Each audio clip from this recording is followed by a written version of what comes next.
করিম, শুনলি তো গত রাতে আবার গ্রামে পুলিশ ঢুকেছিল। গ্রামের সকলে খুব ভয় পেয়ে আছে রে। হ্যাঁ শুনেছি, কিন্তু এসেছিল কেন?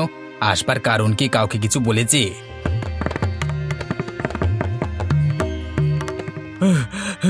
আরে শোন শোন, জঙ্গলের জঙ্গলের ওপারটাতে এক জায়গায় মাটির নিচে চুল্লি বানিয়ে মাংস পোড়াচ্ছে। সেই মাংস বাইরে বিক্রি করা হচ্ছে রে। এই ব্যবসা চলছে গত কয়েক মাস ধরে। মাটির নিচে মাংস পোড়াচ্ছে? এসব আবার কি আজে বাজে কাজ করছে? আর এসব করছে কে? শফিক চাচা আর তার ছেলেরা। কেউ এতদিন বুঝতেই পারিনি বাইরের কিছু লোকজনও এর সাথে জড়িত আছে নাকি। তাই নাকি? এইসব ব্যাপার স্যাপার এতদিন আমরা কেউ কিছু টের পেলাম না, কিন্তু পুলিশ জানলো কিভাবে? ওদের দল থেকেই কেউ একজন খবর দিয়েছে। তবে দেখবি, এই কাণ্ড জানাজানি হলে শফিক চাচাদের দিন শেষ। ওদের মস্তানিতে সারা গ্রাম তটস্থ থাকে, সব কিছুতেই ওদের জোর জুলুম চলে। তুই খারাপ কিছু বলিসনি, কিন্তু একটা কথা কি বুঝতে পারছিস তোরা? এতে গ্রামের কতটা বদনাম হবে। আমরা সবাই মিলে এই গ্রামটাকে এত সুন্দর করে গুছিয়ে রাখতে চাই, আর শফিক চাচার এই সমস্ত কাজকর্ম বাইরে ফাঁস হয়ে গেলে এই গ্রামকে নিয়ে সবার কি ধারণা হবে সেটা ভাব একবার। সত্যি, এই শফিক চাচার জন্য আমরা সবাই ভুগবো মনে হচ্ছে। কি রে, এত তাড়াতাড়ি ফিরে এলি যে আজ? এরই মধ্যে মাঠের কাজ শেষ হয়ে গেল? কাজ শেষ হয়নি মা, ভয়ঙ্কর ঘটনা ঘটেছে গ্রামে। কি ঘটনা ঘটলো আবার? রোজই তো কিছু না কিছু শুনি, আজ আবার নতুন কি ঘটলো? জানো, আমাদের গ্রামের পাশে জঙ্গলটাতেই মাটির নিচে মাংস পোড়ানো হচ্ছে। কি বলিস? কিসের মাংস? কারা করছে এসব? শফিক চাচা আর তার ছেলেরা নাকি করছে। বাইরের কিছু লোকেও জড়িয়ে আছে। মাটির নিচে চুল্লি বানিয়ে মাংস পোড়ায়, তারপর বাইরে গিয়ে বিক্রি করে। আর পুরোটা করে চলেছে গোপনে। এতদিন পর্যন্ত গ্রামের কেউ সেভাবে টেরই পায়নি। কালকে রাতে পুলিশ পড়েছিল, তারপর গিয়ে সমস্ত কিছু জানা গেছে। এ কি, শফিক ভাই আবার এসব বেআইনি কাজে নামলো? এতদিন তো বেশ ভালো পথেই চলছিল, এবার মাটির নিচে মাংস পোড়ানো? গ্রামের সম্মান তো একদম ধুলোয় মিশে যাবে। হ্যাঁ মা, এই ব্যবসা জানাজানি হলে পুলিশও ছাড়বে না। গ্রামের মানুষের মাথায় হাত পড়ে যাবে। এসব ব্যবসা কখনো ভালো হয় না, অন্যায় করলেই তার শাস্তি পেতে হয়। আমি এতদিন ভাবছিলাম শফিক ভাই হয়তো বদলে গেছে, এখন তো দেখছি কিছুই হয়নি। এই পুলিশের ঝুট ঝামেলায় গ্রামের কতজনকে যে ভুগতে হবে তার কোনো ঠিক নেই। শফিকের পরিবারও হয়রান হবে। ওর ছেলেটার বয়সই বা কতটুকু? খুব চিন্তা হচ্ছে রে রফিক।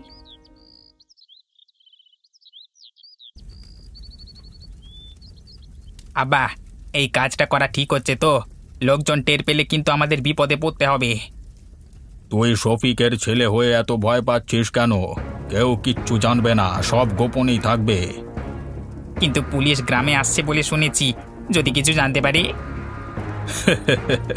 পুলিশ আমাদের কিচ্ছু করতে পারবে না। আমার হাতে সব বড় বড় লোকজন আছে। পুলিশ যদি কিছু জানতেও পারে, সব কিছু সামলে নেওয়া হবে। তুই চাপ নিস না।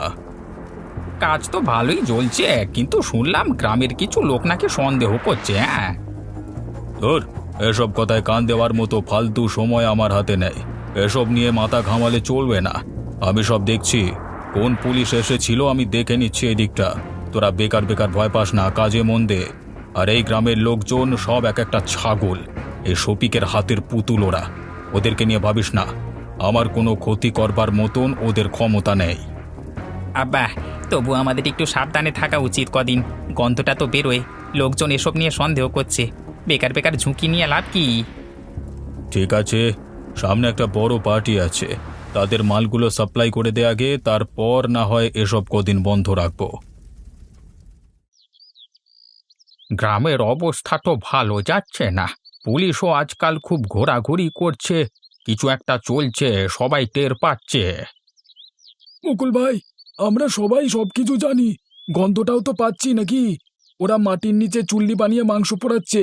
এভাবে চলতে থাকলে গ্রামে তো এবার পুলিশ ক্যাম্প বসবে।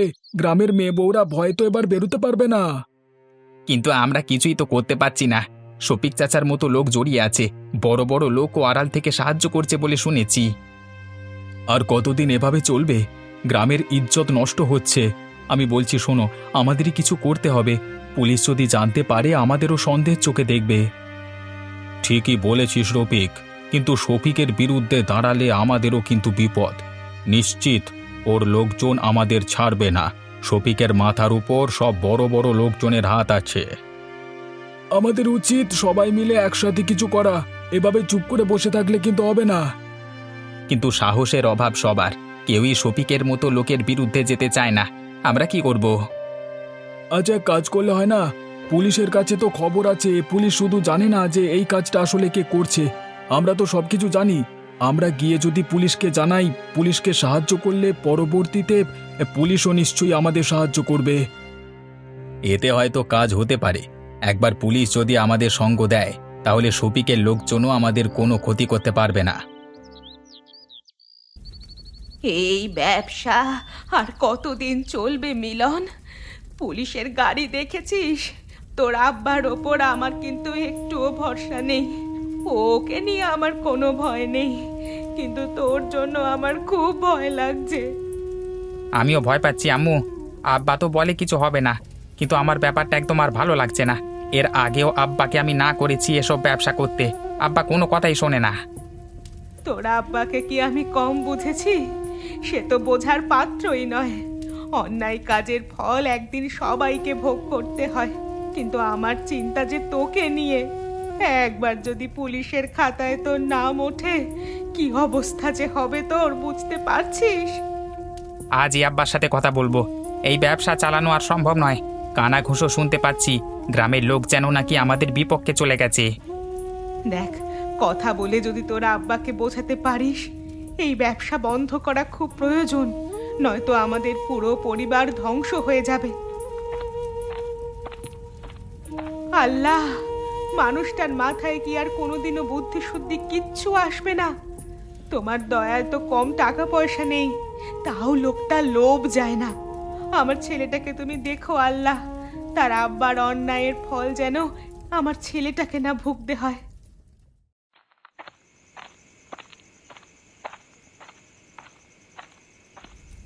আব্বা, আর কতদিন তোমার এই কাজ চলবে?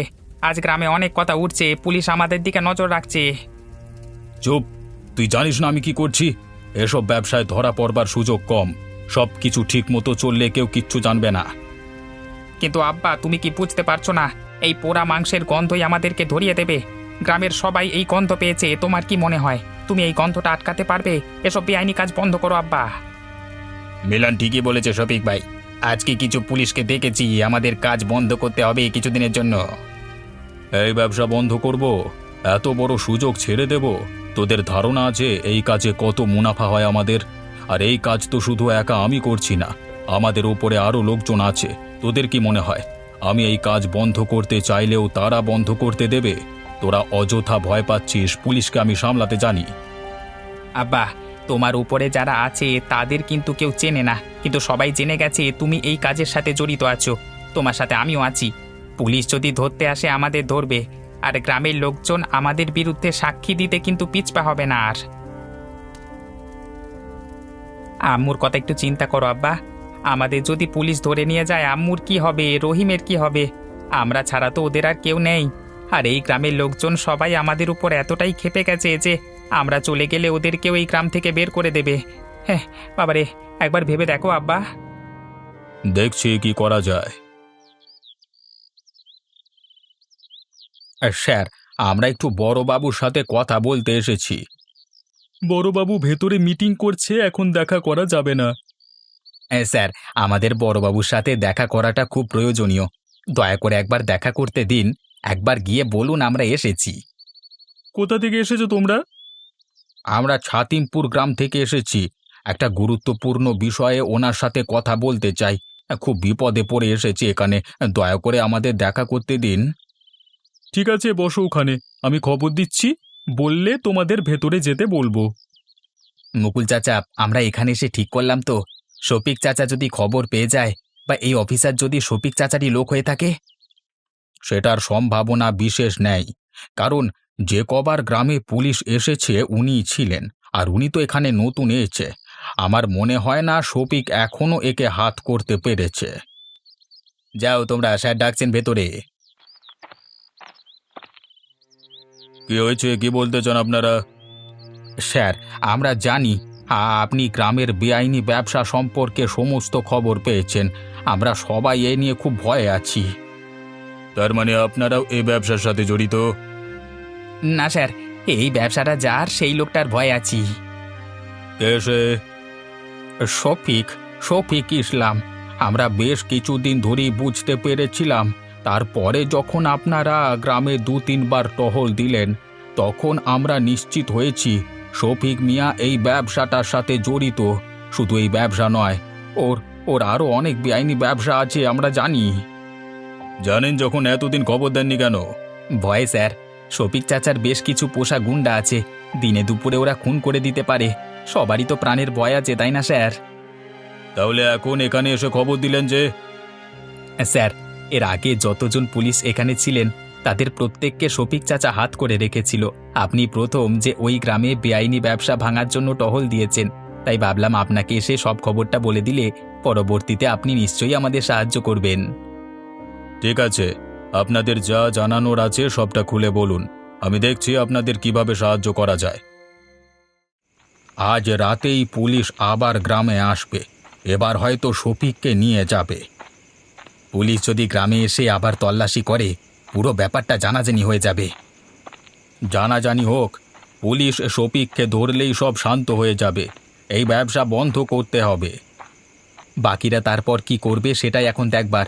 আমাদের যা করণীয় আমরা তো করে এলাম, বাকিটা সময় বলবে।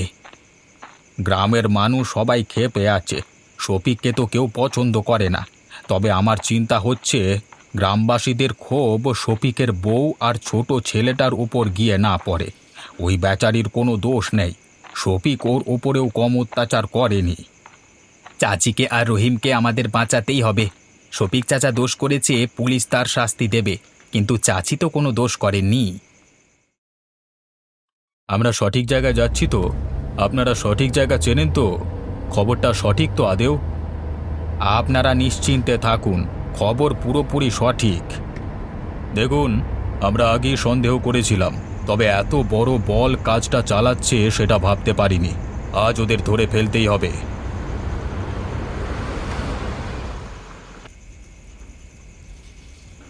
পুলিশ এদিকে কি করছে? আমি তোমাকে বলেছিলাম না আব্বা, এই ব্যবসা বন্ধ করো। এবার ধরা পড়ে যাব মনে হয় আমরা। শফিক ভাই, দেরি হলে বড় বিপদ হয়ে যাবে। এখনই পালাতে হবে আমাদের। না, পালাবো না। কিছুই প্রমাণ করতে পারবো না, সব কিছু লোকানো আছে। শফিক, অনেক দিন ধরে তোমার বিরুদ্ধে অভিযোগ জমা হচ্ছে। আজকে সমস্ত প্রমাণ হাতে পেয়েছি। এবার আর পালানোর উপায় নেই। আমরা তোমাকে গ্রেফতার করছি। কিসের অভিযোগ? আর আমাকে গ্রেফতার করতে এসেছেন যে আপনারা? আপনাদের হাতে কি প্রমাণ আছে? পুলিশকে তার কাজ শিখিও না শফিক। আজ আমরা যথেষ্ট প্রমাণ নিয়েই তোমাকে গ্রেফতার করতে এসেছি। কিসের প্রমাণ? তোমরা কিছুই প্রমাণ করতে পারবে না। এই মাটির নিচে বানানো চুল্লি, পোড়া মাংসের গন্ধ, সব প্রমাণ, সব ধরা পড়েছে এতদিনে। আর চিন্তা করো না, তোমার বিরুদ্ধে সাক্ষীও রয়েছে যথেষ্ট। কার এত বড় সাহস আমার বিরুদ্ধে সাক্ষী দেবে? তার কৈফিয়ত তোমাকে দিতে আমরা বাধ্য নই। যেখানে দরকার সেখানে দেব, অনেক হয়েছে। এবার চলো। দেখলে তো আব্বু, আজকে আমার কথা বা আম্মুর কথা শুনলে পরে এই দিনটা আসতো না। তুমি কোনোদিনও কারোর কথা শোনো না। তুই চিন্তা করিস না বেটা, খুব বেশিক্ষণ আমাকে জেলে থাকতে হবে না। আমার উপরেও অনেক লোকজন আছে, তারাই আমাদের বের করবে। তারপর আমি দেখছি এই গ্রামে কার কত বড় সাহস। দয়া করে চুপ করো এবার। তুমি অনেক করেছো, আর করো না। অন্য কেউ যদি না থাকে আমি সাক্ষী দেব। আম্মুর জন্য অন্তত পক্ষে এটুকু আমি করব। চলো চলো, অনেক কথা হয়ে গেছে, বাকি কথা থানায় গিয়ে হবে।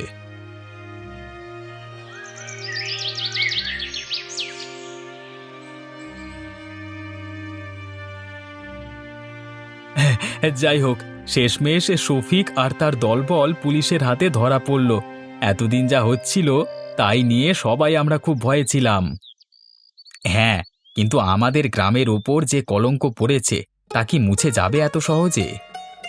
কলঙ্ক মুছতে সময় লাগবে, কিন্তু অন্তত এখন শান্তি ফিরে আসবে। এই অবৈধ কাজ চলতে থাকলে গ্রাম আরো বিপদে পড়তো। বিপদের হাত থেকে আমরা মুক্তি পেয়েছি। গ্রামে এরকম চলতে থাকলে কাকে পুলিশ কখন গ্রেপ্তার করে নিয়ে যেত তার কোনো ঠিক ছিল না। এবার অন্তত আমরা সবাই শান্তিতে থাকতে পারবো। হ্যাঁ, কিন্তু শফিক চাচাকে এভাবে যেতে দেখে খারাপ লাগছে। সেই ছোট থেকে শফিক চাচাকে দেখছি। লোভ মানুষকে অন্ধ করে দেয়। হ্যাঁ, তো কিছু বললাম, কিন্তু তোর আব্বা শোনেনি। আর সবাইকে নিয়ে গেল পুলিশ। আমাদের কি হবে এখন? আব্বু তো আমাদের কথা কোনোদিন শোনেনি। ভাইয়াও তো অনেকবার চেষ্টা করেছিল আব্বুকে বোঝাতে, সেও পারিনি। আমাদের ওপরও গ্রামের লোকজন সবাই ক্ষেপে আছে। আল্লাহ জানে আমাদের এই গ্রামে আর ঠাঁই হবে কি না আদেও। মা, আমাদের যদি এই গ্রাম থেকে বের করে দেয়, আমরা কোথায় যাব, কি করব, কোথায় থাকবো? জানি না রে রহিম, তোর আব্বুর অন্যায়ের শাস্তি এবার মনে হচ্ছে আমাদেরকেও পেতে হবে। এই গ্রামের ওপরেও তো তোর আব্বু কম অন্যায় করেনি। শফিক ভুল করেছে, কিন্তু তার পরিবার তো কষ্টে আছে। তাদের কিভাবে সাহায্য করা যায় তা ভাবতে হবে। সাহায্য করব মানে?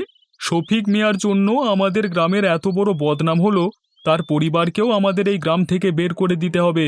একমাত্র তাহলেই আমাদের গ্রামের বদনাম ঘুচবে। একদম ঠিক বলেছ। শফিকের এক ছেলেকে নিয়ে গেছে, কিন্তু আর এক ছেলে তো আছে এখনো। ওদের যদি গ্রাম থেকে বের না করে দেওয়া হয়, তাহলে এবার ছোট ছেলেটাও এই একই ব্যবসায় নামবে। চুপ করো তোমরা।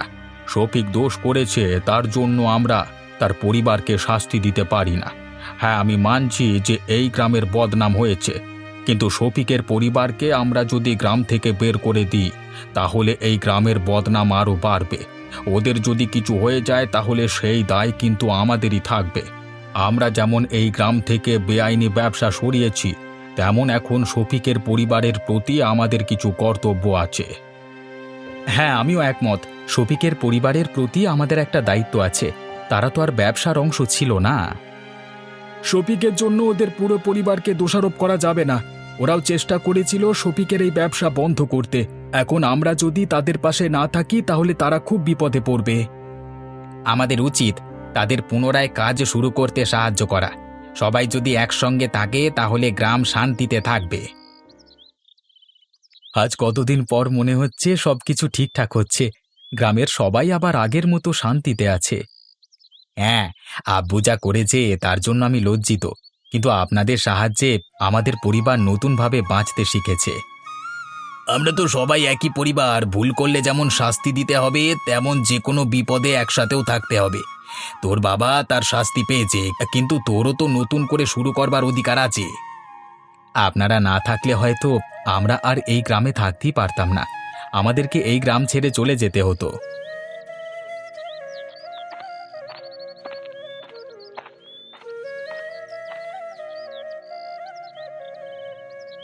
কি গো মুকুল চাচা, তুমি এখন এখানে? দেখতে এলাম তোরা সব ঠিকঠাকভাবে কাজ করছিস কিনা। সব ঠিক আছিস তো? রহিম, সব ঠিক আছে তো? সব ঠিক আছে। এত সব ঘটনার পর গ্রাম আবার শান্ত হয়েছে। লোভ আর অন্যায় মানুষের জীবন কতটা বদলে দিতে পারে, সেটাই শফিক প্রমাণ করে দিল। ঠিকই বলেছ চাচা। কিন্তু আমরা সবাই মিলে কাঁধে কাঁধ লাগিয়ে যদি কাজ করি আর একসাথে থাকি, তাহলে আর কোনো অন্যায় এই গ্রামে কিন্তু ঘটবে না। ঠিকই বলেছিস। এখন থেকে সবাই মিলে গ্রামকে রক্ষা করতে হবে। আমিও আপনাদের সাথে আছি।